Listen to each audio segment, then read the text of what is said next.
cầm bắn hoa lao đuôi khi chỉ tuổi ta bắt kia lũ mùi băng ta lẽ xin chú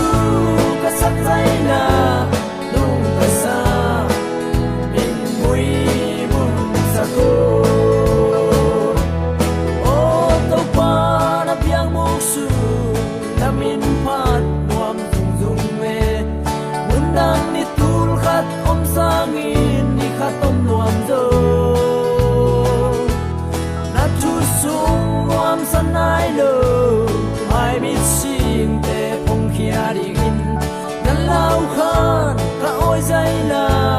lam hi ma chiang va suan be o ông giang in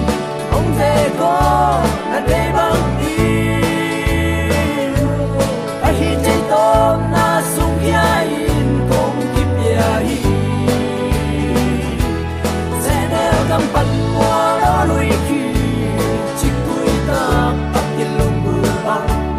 cả lẽ xin chú cả sắc dây là đúng tại sao in mùi buồn xa cô Hãy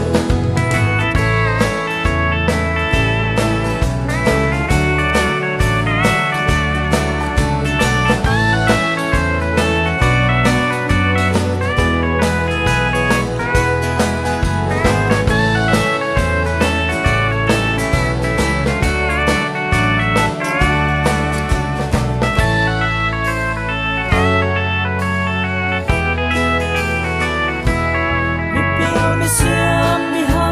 cho kênh Ghiền Mì Gõ để không bỏ lỡ